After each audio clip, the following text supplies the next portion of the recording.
ça m'amuse. Tu veux pas une garde? Désolé, je fais pas exprès de les déclencher. Peut-être ça te fait rire.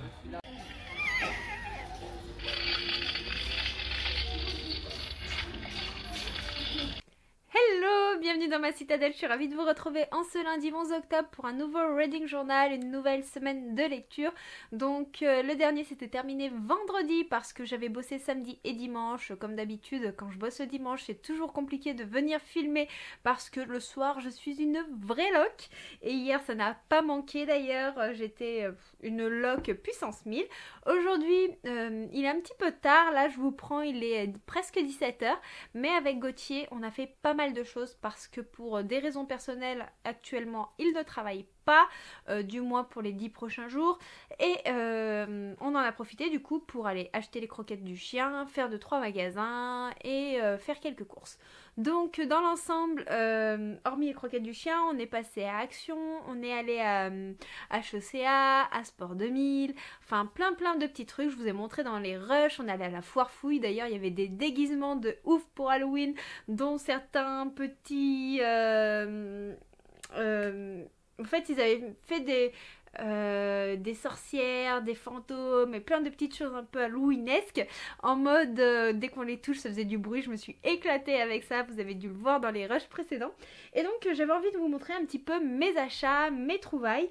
Je vais commencer avec les chaussures.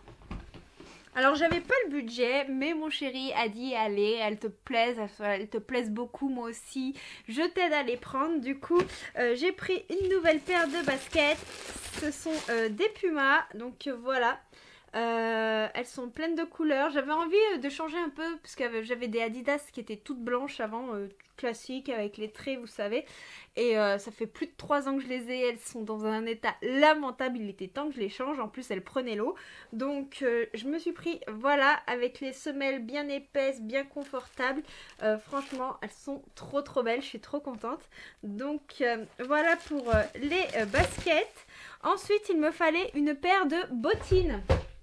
Alors, d'habitude, je prends toujours des bottines noires parce que j'ai pas le budget d'avoir 50 paires de chaussures différentes. Et puis là, bah, celle que je voulais en noir, il n'y avait plus ma pointure. Et j'ai trouvé des bottines qui sont pas noires, qui sont un marron un peu camel. Et, oh là là, ah, ça s'est coincé! Voilà, et du coup j'ai trouvé ces bottines là, comme ceci là, avec une grosse semelle. Et en fait je trouve qu'elles passent super bien, elles sont hyper confortables, c'est molletonné à l'intérieur. Du coup voilà, je suis trop contente, je vais avoir des petites bottines là pour la demi-saison. Les bottes, j'ai pas eu besoin d'en racheter parce que j'en avais acheté à la fin de l'hiver dernier et elles sont encore en super état.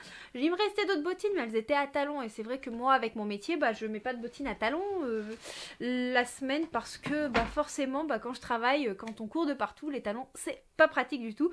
Et en plus je suis très grande, donc comme je suis grande, ben, je vous avoue que je me sens pas forcément à mon aise avec des talons tout simplement.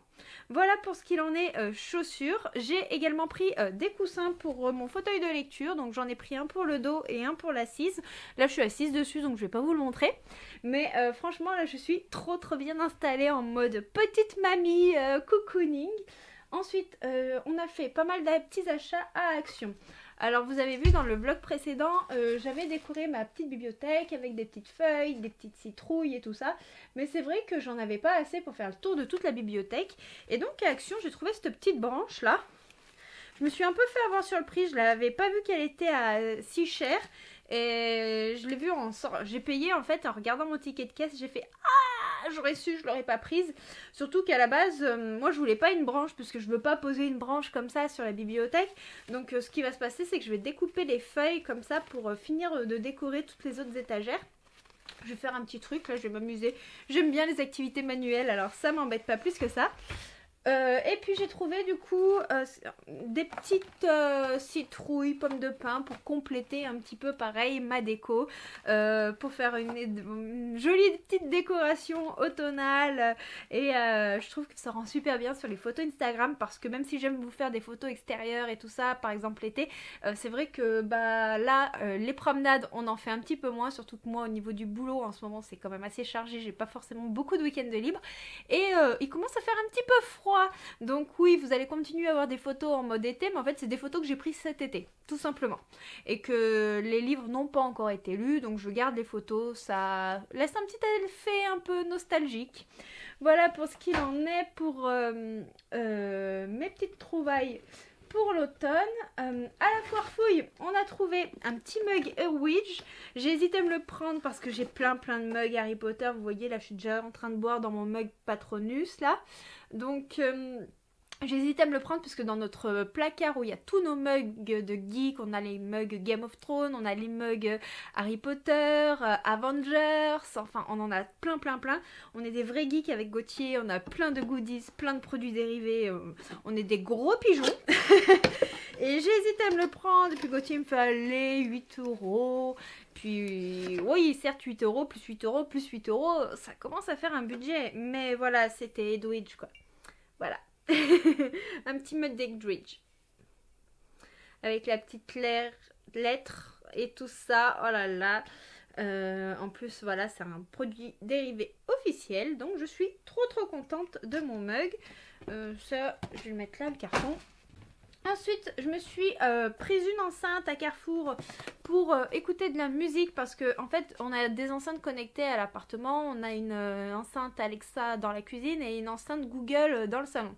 À la base, j'avais acheté une Alexa d'une promo sur Amazon et la Google, j'avais pas prévu de l'acheter, puis on me l'a offert tout simplement. J'avais reçu un message de YouTube qui m'offrait une enceinte quand j'avais souscrit à mon compte YouTube Premium.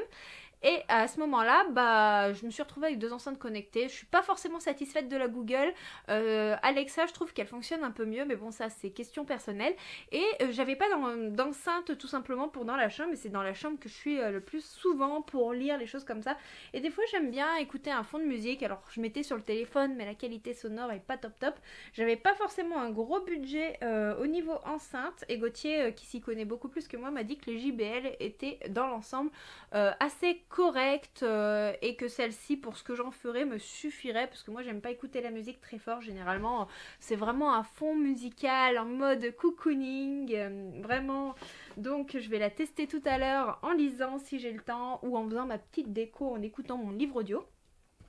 Ensuite j'ai trouvé plein d'autres décos. Non, ça c'est le nettoyant chaussures que j'ai acheté à H.E.C.A. Donc des petites décos à action qui font également pour l'automne et d'autres pour Noël. Donc j'ai trouvé celle-ci qui fera parfaite pour mon feed de Noël, un petit sapin avec des petites pommes de pin, un petit tronçon.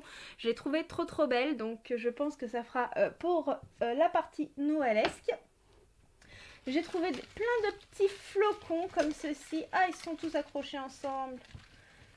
Ah, mais pourquoi ça s'accroche? Pourquoi tant de haine? Ouh, il y a des paillettes qui s'envolent. Je vais briller. Reviens. Décroche-toi. Hop. Voilà. Donc, j'ai trouvé des petits flocons comme ça. Là, qu'on peut pendre sur le sapin. Alors moi, je vais pas les prendre pour le pendre sur le sapin. Je pense, soit je les mettrai sur la bibliothèque comme ça pour faire joli, soit je les mettrai dans la cagette dont je me sers pour faire mes photos Instagram, pour faire joli également. Enfin voilà, j'en ai pris plein. Donc il y a de quoi faire. Je vais les mettre là, parce que ça c'est fragile. Ensuite, j'ai trouvé des petits champignons pour l'automne là. Donc je pense que je vais en mettre un sur ma bibliothèque et un autre pour mon feed Instagram. Là je les trouve trop mignons. Donc eux ils sont un peu plats, puis eux ils sont un peu plus alvéolés. Donc voilà, j'ai trop hâte de pouvoir les mettre en place puisque j'ai craqué sur ces petits champignons. Et ensuite, qu'est-ce que j'ai pris? Des petites créatures qui iront pour mon feed de Noël. Donc là, un petit animal comme ceci là. Voilà, des petits animaux qui étaient trop mignons. Voilà, je pense qu'ils iront trop bien pour mon feed de Noël avec mon petit sapin et tout ça. Regardez, les petits. J'adore, j'adore, j'adore. C'est trop trop beau. Je me suis mis des paillettes de partout. Voilà. Donc je pense que ça ira vraiment super bien quand je les mettrai en place. Et ensuite à Maxiso, j'ai pris un petit bracelet tout simple. En fait c'est un petit bracelet qui a été mis en place, qui coûte 2,50 et c'est pour les gens qui ont des chiens d'aveugle pour une association. Donc bon, c'est pas grand chose mais ça me permet d'aider un petit peu à mes moyens. Qu'est-ce qu'ils disent là-dedans? Voilà, c'est vraiment quelque chose pour aider, voilà, le dressage, la mise en place de tout ça, tout ça, tout ça. Donc voilà pour mes petits achats. J'ai également regardé le rayon livre à Carrefour, mais comme je suis en no boy, j'ai été sage parce que oui, je n'ai rien acheté niveau livresque. Je suis trop fière de moi. Pourtant, il y avait des trucs qui me plaisaient, croyez-moi, je me suis arrêtée plus d'une fois. On a feuilleté pas mal de bandes dessinées, pas mal de romans, de petits mangas. Mais voilà, on a été sage. Enfin, au moins là-dessus, parce que le reste, on a un peu abusé. Ensuite, on s'est fait un petit McDo à midi parce qu'on n'est pas rentré tout de suite et tout ça. Enfin, ça faisait du bien parce que c'est des choses qu'on peut pas faire en temps normal. Comme je travaille tous les samedis, qu'il y a certains dimanches où je travaille également. Donc c'est vrai que le samedi, qui est souvent le jour où on fait du shopping en famille et tout ça, nous on connaît pas vraiment, donc pour une fois qu'il était à la maison un lundi, et j'en ai pu en profiter. Voilà, bon, je vais arrêter de blablater, je vais mettre en place tout mon petit bazar, et puis ah non, mais je voulais vous parler lecture. Oh mais quelle courgette, quelle courgette. Je voulais vous parler de 2 livres. Mais je reviendrai vous en parler plus tard, ouais. Je reviendrai vous en parler plus tard. On va faire comme ça.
Hey coucou, je suis ravie de vous retrouver en ce mercredi. Nous sommes le mercredi 13 octobre.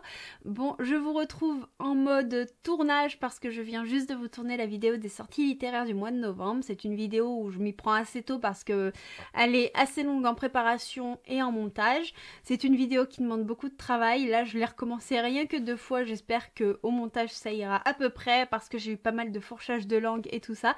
Donc c'est aussi pour ça que là, j'ai toute la lumière en pleine face parce que du coup, pour ce genre de vidéo, je sors tout mon attirail. Mais je venais vous parler des lectures que j'ai terminées ces derniers jours, que je vous ai pas parlé lundi dernier, et de mes lectures en cours.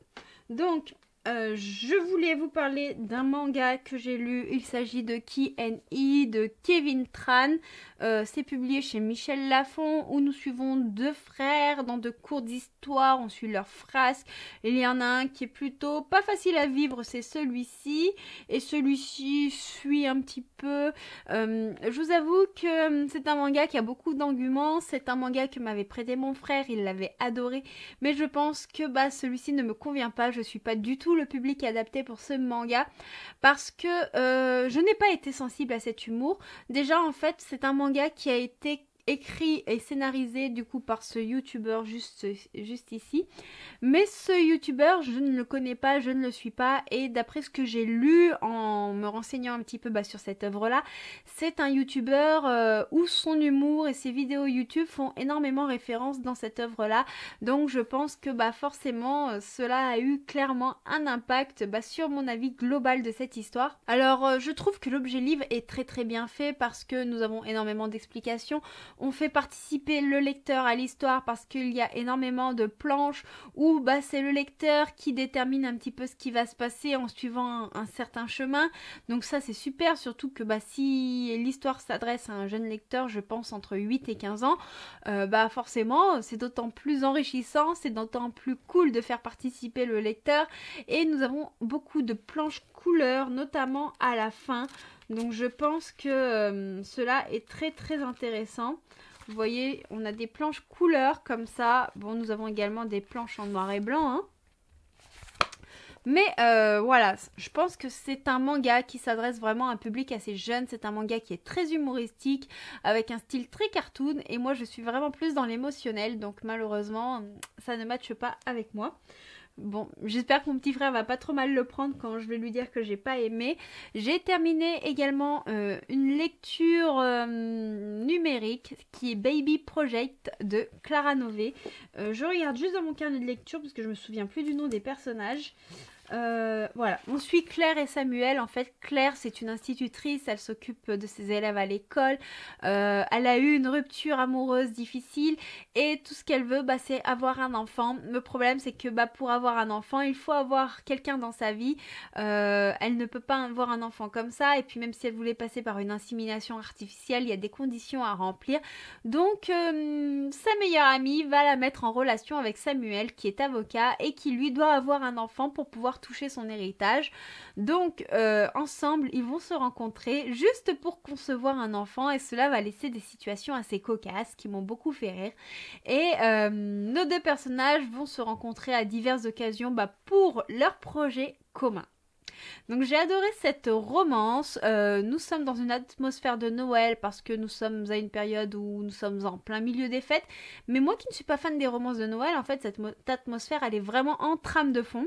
Ce n'est pas le sujet principal. Le sujet principal c'est vraiment l'enfant, ce besoin de maternité et la romance. En tout cas c'est une comédie romantique qui m'a énormément touchée. Clara Nové elle m'a embarquée dans une histoire drôle et touchante, totalement addictive. C'est un roman assez court qui se lit très très rapidement. Pour moi ça a été une lecture parfaite parce que je l'ai lu samedi et samedi je travaillais, donc ça a été une lecture vraiment qui m'a propulsée dans un moment de détente. C'était hyper agréable. Nous avons des personnages qui sont hyper touchants, qui sont très mystérieux. Nous avons un petit peu du je t'aime moi non plus, mais celui-ci est très très court, donc cela ne gêne vraiment pas au récit. Et j'ai adoré les personnages aussi secondaires, j'ai adoré la trame de fond. J'aurais juste aimé qu'on aille un peu plus dans l'émotionnel, qu'on fouille un peu plus dans le passé de nos protagonistes, mais voilà, ce n'est clairement pas la thématique la plus principale qui prime dans cette histoire, mais voilà, j'ai vraiment adoré l'attraction entre nos personnages, j'ai vraiment passé un moment détente, j'ai vraiment aimé toutes ces scènes qui sont cocasses. Je peux pas développer parce que si je développe, malheureusement je vous spoil l'histoire. C'est une histoire qui fait à peine 180 pages, donc autant dire que ça se lit très très vite, mais j'ai passé vraiment un moment agréable, un moment touchant, un moment qui m'a fait rire, un moment qui m'a mis des paillettes également dans les yeux parce que on voit que même si Claire et Samuel ne veulent pas s'engager, clairement il y a cette attraction qui est indéniable entre eux et que le projet commun qu'ils ont va les rassembler. Et en menant ce projet, en fait, ils vont se rendre compte qu'ils ont beaucoup plus de points communs qu'il n'y en a a priori l'air, parce que oui, Samuel est un avocat de renom et Claire est simplement une institutrice, mais voilà, il ne faut clairement pas se fier aux apparences et j'ai adoré vraiment cette romance. Donc ça, ce sont pour les romans que j'ai terminés. Actuellement, je suis en train de lire, comment ça s'appelle ? Le secret des pierres de Virginie Cancier. Donc cette fois-ci c'est le spin-off du Chant des Pierres. Et là nous suivons deux protagonistes masculins que l'on rencontrait dans le tome 1. Nous sommes dans une romance MM. Je reviendrai vous en parler quand je l'aurai terminé. Et je suis également en train de lire Carpe Diem Arizona Dream de Sissi Bazzi, qui est le spin-off de Carpe Diem Summertime. C'est publié chez Cherry Publishing. Et cette fois-ci, nous sommes dans la vie de Arizona. Arizona qui ne croit plus en l'amour. Arizona qui a vécu des choses traumatisantes. Et Jonas, ce flic qui fait tout pour la protéger, qui est clairement attiré par cette jeune femme, mais qui ne peut pas se laisser aller, qu'il n'y arrive pas. Mais bien entendu, ils n'auront pas trop le choix. Pour l'instant, je trouve que l'histoire se lit vraiment toute seule. Mais en même temps j'ai l'impression que tout va trop vite. Je reviendrai vous en parler plus en détail quand je l'aurai terminé. Voilà, c'était tout pour vous présenter les lectures que je n'ai pas eu le temps de vous présenter. J'ai mon marque-page qui vient de se péter la figure, voilà, encore une fois. Donc je vous laisse, je vais bientôt devoir aller manger et partir travailler. Et sur ce, je vous reprends un peu plus tard.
Hey coucou, je vous retrouve ce vendredi 16 octobre pour vous parler de mes lectures. Cette semaine, j'ai pas eu forcément le réflexe de prendre la caméra tous les jours, même si j'avais le temps, parce que j'étais avec Gauthier qui lui n'est pas au travail en ce moment.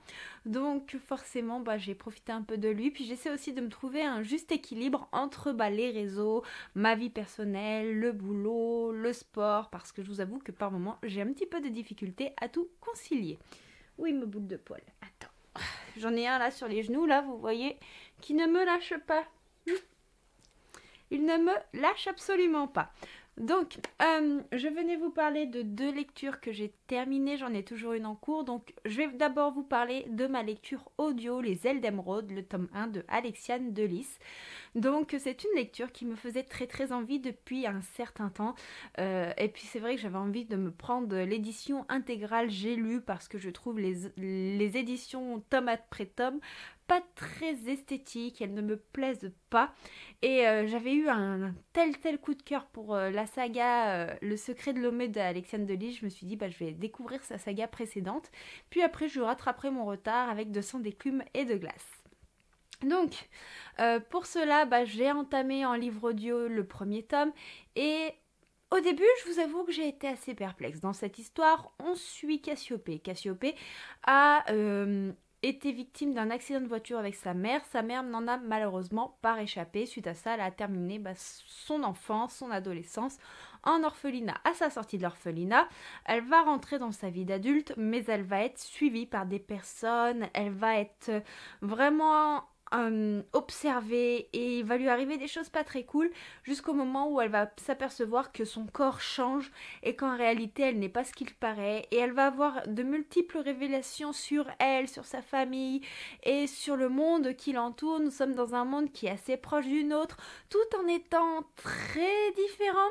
Donc voilà, c'est assez perturbant, c'est assez intéressant parce que c'est très fantastique. Moi j'aime beaucoup le fantastique, comme vous savez, c'est quelque chose qui m'a toujours plu. Et là j'ai été vraiment plongée dans ce monde. J'ai découvert en même temps que Cassiopée tout ce qui l'entourait, mais le personnage de Cassiopée m'a quelque peu irritée parce que c'est un personnage un poil immature, qui est assez égoïste sur certains aspects et qui en même temps est touchant. Il y a ce petit truc. Donc voilà pour ce qu'il en est de ce que j'ai ressenti. Au début, j'ai trouvé que c'était un peu long à se mettre en place. Après, c'est en audio, donc peut-être que la perception est pas tout à fait la même.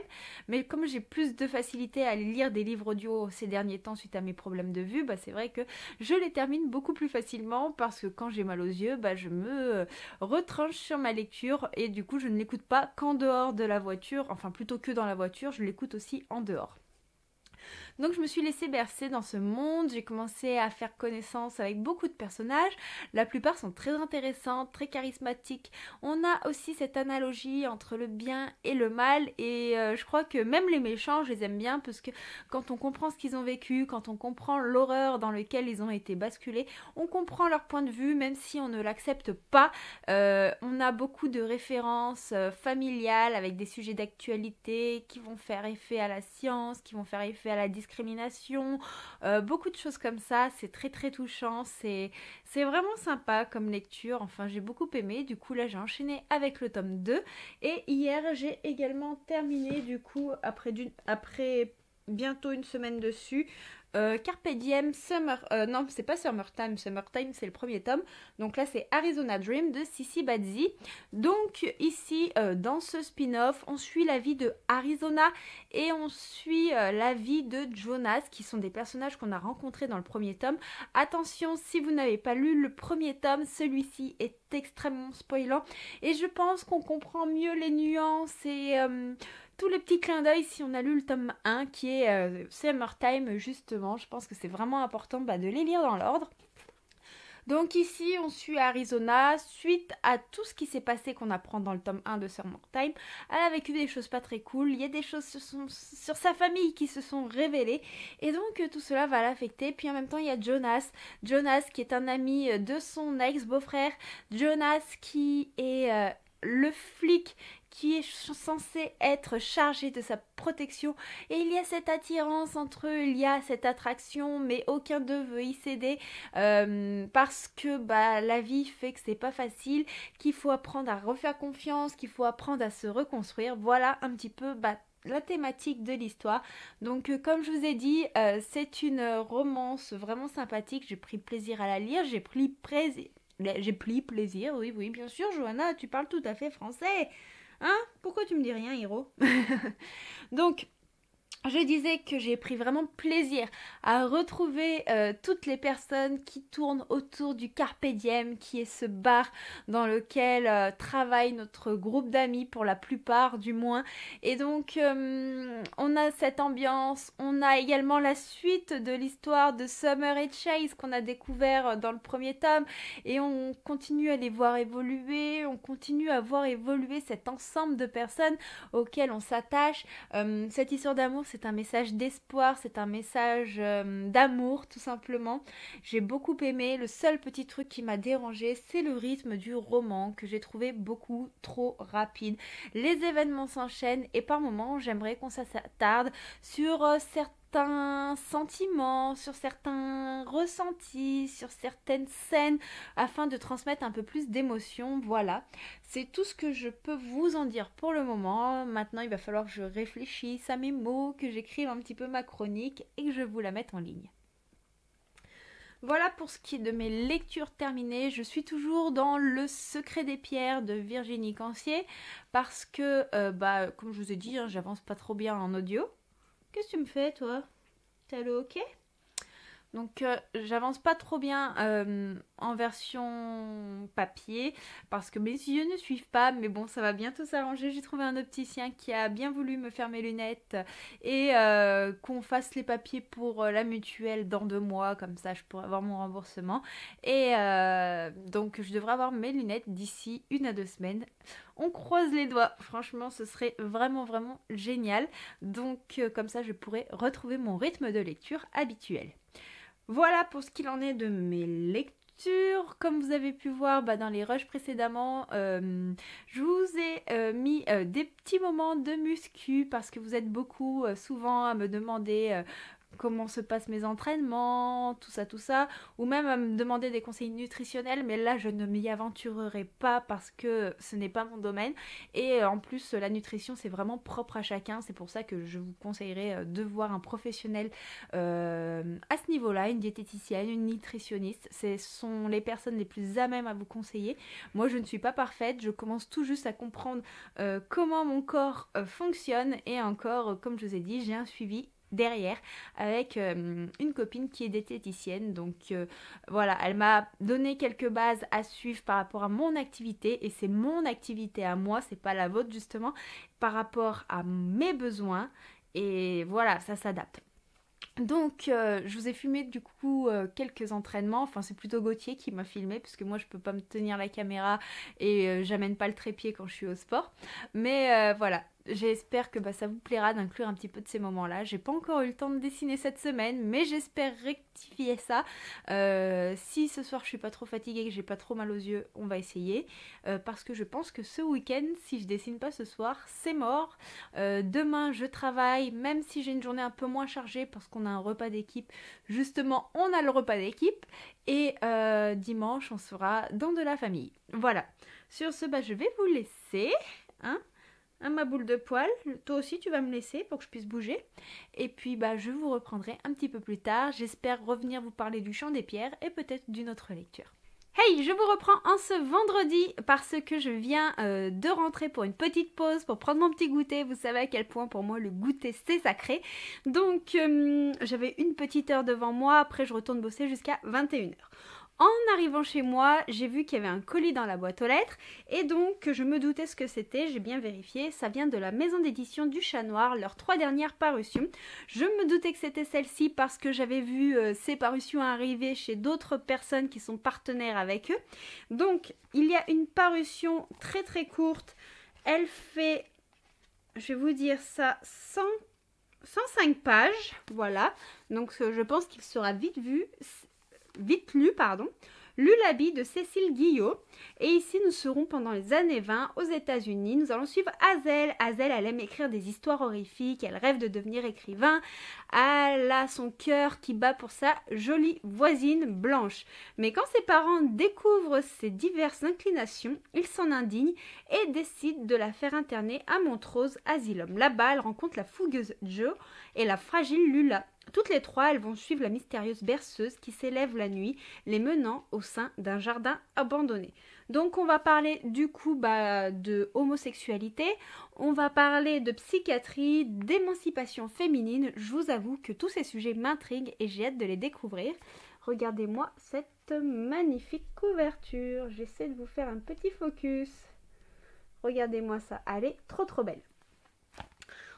Ensuite, du coup, j'ai reçu Quand vient le dégel de Jason Robert Ducharme. Donc, c'est pareil, c'est une très courte parution. La couverture est absolument sublime également. Elle fait 95 pages. Et là, nous serons au creux des montagnes blanches, en Nouvelle-Angleterre. La forêt adrienne est connue pour ses paysages pittoresques, ses sentiers de randonnée et ses morts. Chaque année, des dizaines de personnes viennent mettre fin à leur jour à l'ombre de ces frondaisons. Pendaisons, noyades, overdoses, en ces bois maudits, mêlés à la mélodie du cours d'eau et des sifflements du vent, résonnent encore les lamentations de ces âmes errantes et tourmentées. Eleanor Jackson, une mère inquiète, décide de s'aventurer dans l'étrange forêt avec l'espoir de retrouver Alan, son jeune fils dépressif, et de l'empêcher de commettre l'irréparable. Sa recherche prend bien vite une sinistre tournure, tandis que sa route croise de mystérieux personnages qui semblent vouloir la dévier de sa quête effrénée et les spectres torturés qui hantent encore les sous-bois. Au fur et à mesure qu'elle s'enfonce dans les profondeurs de la forêt adrienne, Eleanor réalise avec horreur qu'elle risque d'y trouver bien plus que ce qu'elle imaginait. Donc ici, on va parler de trouble mental, de suicide, et nous serons dans un récit horrifique tout à fait parfait pour Halloween. Et le dernier livre qui est beaucoup plus épais, il s'agit de À l'ombre du manoir de Lizzie Felton. Là, nous avons une couverture quand même assez sinistre qui laisse planer le mystère. Ça me fait vraiment penser... mince, c'est quoi le film ? Oh, mince, j'ai mangé le nom du film. Ça reviendra peut-être, je sais pas. Donc là, il y a des obsessions qui conduisent au malheur. Lorsque Violette emménage avec son mari et leurs 4 enfants dans le vieux manoir abandonné dont elle a toujours rêvé, les portes d'une nouvelle vie idyllique s'offrent à eux. Mais quel secret cache celle qui reste close ? Tour à tour, les 6 membres de la famille font l'expérience d'événements inexpliqués, des perceptions étranges, des troubles du comportement anormaux, des pertes de mémoire troublantes. L'écho d'un passé prégnant résonne encore entre ces murs. De quoi ont-ils vraiment été témoins ? De quoi le seront-ils ?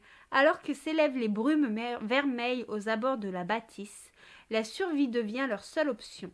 Pour cela, il leur faudra percer les mystères qui se terrent à l'ombre du manoir. Et là, du coup, nous serons en plein dans une maison hantée. Du coup, voilà pour mes petites réceptions. Concernant les dates de parution, je vais regarder le fichier presse. Du coup, à l'ombre du manoir, celui-ci, collection Chassailleur, il sort apparemment le 29 avril 2021. C'est bizarre. Je pense qu'ils se sont trompés dans la date. Ils doivent sortir dans pas longtemps. Je vais vérifier. Je vais prendre mon téléphone. Je vais vérifier. Mais je trouve ça étonnant. Je pense qu'ils se sont trompés sur la date. Ah, je trouve pas la date de sortie sur Booknote 2. Bon, je trouve pas pour l'instant la date exacte de sortie de celui-ci. Par contre, j'ai les dates exactes de celui-ci. Donc, celui-ci, il est sorti le 6 octobre. Et celui-ci, il est sorti également le 6 octobre. Donc, ça, c'est les 2 dernières sorties du 6 octobre. Je pense que celui-ci, il date soit de fin septembre, soit du mois d'octobre. Parce que sinon, je l'aurais déjà reçu. Donc, je pense qu'ils se sont trompés dans la date. Voilà pour mes petites réceptions. Sur ce, je vais vous laisser. Je vais aller prendre mon goûter. Et puis, je vous dis à très vite.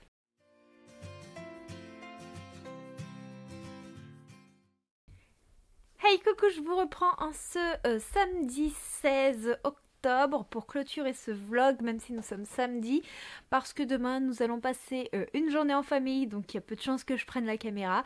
Je vais surtout profiter de ce petit moment familial, profiter des proches et tout ça, parler, enfin passer un petit dimanche tranquillou pilou. Donc j'ai terminé quand même plusieurs lectures, une lecture audio et ma lecture numérique qui était en cours, et j'avais très envie de venir vous en parler.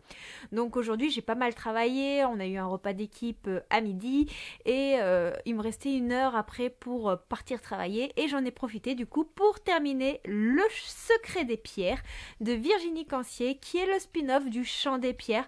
Donc le Chant des Pierres relatait une histoire de 2 âmes qui étaient maudites et dont l'une mourait systématiquement. Mais le personnage principal revivait ses vies antérieures, et du coup quand il a rencontré son âme sœur, il voulait à tout prix éviter sa mort. Bref, je vous mettrai l'update lecture si j'y pense, où je parle de ce livre, en barre de description ou dans le petit. Si je l'ai pas fait, n'hésitez pas à me le dire en commentaire, parce que des fois j'oublie, et comme je poste pas tout de suite la vidéo sur YouTube au moment où je vous en parle, forcément des fois ça s'évapore un petit peu de ma mémoire.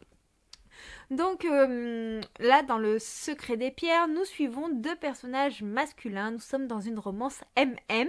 Donc ces 2 personnages masculins sont les meilleurs amis des personnages principaux du Chant des Pierres. Ici, nous suivons Malik et Simon. Malik et Simon ont fait des recherches sur leur vie antérieure.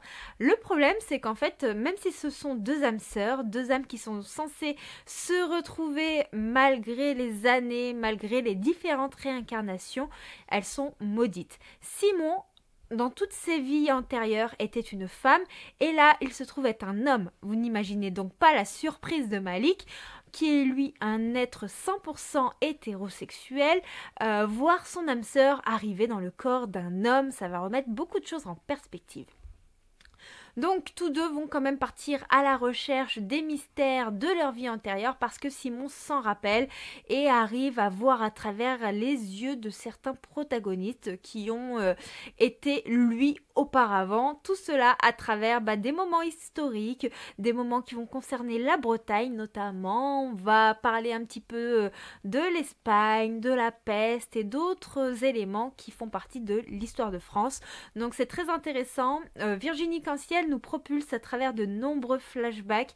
Un coup on est dans le présent, un coup on est dans le passé, mais en fait ces allers-retours entre le présent et le passé sont assez reliés et ça rentre en résonance avec nos personnages. C'est très très particulier. Je vous avoue que ça m'a un peu perturbée, mais ça m'avait fait un peu le même effet dans Le Chant des Pierres, donc j'ai mis un petit peu le côté qui me perturbait de côté pour profiter un petit peu de ces personnes qui font connaissance avec leur eux de l'histoire, même si ce ne sont plus vraiment les mêmes personnes parce que c'est leur âme qui s'est réincarnée tout simplement. C'était très très particulier, mais j'ai trouvé que c'était une belle histoire qui va parler d'acceptation, qui va parler de famille, qui va parler de simplement d'un amour qui va au-delà du corps, qui va parler d'un amour pur qui est tellement intense. C'est une histoire qui est pleine d'espoir, c'est une histoire douce. Alors attention, on n'a pas énormément d'action parce que nous sommes vraiment dans la recherche de soi, la recherche des sentiments et l'acceptation de peut-être arriver à vivre le grand amour avec un grand A. Voilà tout simplement, je sais pas trop comment vous en parler plus sans trop vous en dévoiler. J'ai passé un excellent moment, c'est pas un coup de cœur, mais je me délecte toujours de la plume de Virginie qui est une autrice auto-éditée que j'aime beaucoup suivre. Sinon, en lecture audio, je vous avais dit que j'avais terminé Les Ailes d'Émeraude, le tome 1, il me semble, et du coup j'ai enchaîné avec le tome 2, quoique je sais plus si je vous ai dit que j'ai terminé. Je perds la boule complètement. Bref, j'ai terminé le tome 1 des Ailes d'Émeraude en lecture audio il y a quelques jours. Et aujourd'hui, j'ai entamé, enfin non, plutôt hier soir, j'ai entamé le tome 2. Et je l'ai déjà terminé parce que je l'ai écouté sur mes trajets professionnels, je l'ai écouté en mangeant, je l'ai écouté en prenant ma douche. J'ai été vraiment happée. Donc dans le tome 1, comme je vous ai déjà dit, on suit l'histoire de Cassiopée. Cassiopée qui se découvre vraiment sa véritable nature, son passif familial et qui va découvrir un petit peu les conflits qui concernent son peuple. Et dans le tome 2, nous rentrons enfin dans le vif de l'action, nous rentrons dans un récit qui est palpitant, dans un récit qui va mettre en avant l'amitié, qui va mettre en avant la famille, qui va mettre en avant beaucoup de problématiques concernant la vengeance, l'armement et plein d'autres mystères qui vont se mettre en place. J'ai adoré voir des pouvoirs magiques se développer, les comprendre, et j'ai aimé en fait tout l'ensemble de ce tome 2 qui est beaucoup plus palpitant. D'ailleurs dans le tome 2 on retrouve vraiment là où on s'en était arrêté dans le tome 1 et là j'ai attaqué le tome 3, mais pour l'instant j'ai écouté que 3 chapitres du tome 3 et c'est pareil, on réattaque vraiment l'histoire là où on s'arrête. Donc j'aime beaucoup, j'aime énormément les sujets qui sont véhiculés, qui montrent que finalement la ligne est très mince entre le bien et le mal et que peut-être qu'on peut croire un peuple maléfique, mais que le peuple qu'on croit qui est bienveillant ne l'est peut-être pas non plus totalement, que les deux peuples en fait ont leur part des choses dans le récit, leur implication, et que s'il y a des tensions, ce n'est pas que dû à un seul peuple, non, ça vient des deux côtés et j'ai bien aimé du fait que ce soit pas tout blanc, pas tout noir, qu'il y ait des nuances de gris. C'était vraiment très très intéressant. Je pense que je vous en parlerai peut-être mieux dans un point lecture ou dans une chronique écrite, parce que là je vous fais vraiment mon ressenti à chaud pour vous dire là il est quelle heure, attendez je regarde mon réveil, il est 22h23 et au moment où j'ai terminé ce second tome il devait être 21h20. Vous voyez, ça fait pas si longtemps que ça, donc je suis encore en train de réfléchir, c'est encore vraiment très très frais dans ma mémoire, mais j'aime beaucoup la plume d'Alexiane de Lys, c'est toujours un excellent moment, j'adore. Voilà pour ce qu'il en est de mes lectures. Je vais donc vous laisser là pour ce soir et je vous reprendrai la semaine prochaine pour un nouveau reading journal. En attendant, du coup, n'hésitez pas à me dire en commentaire ce que vous lisez.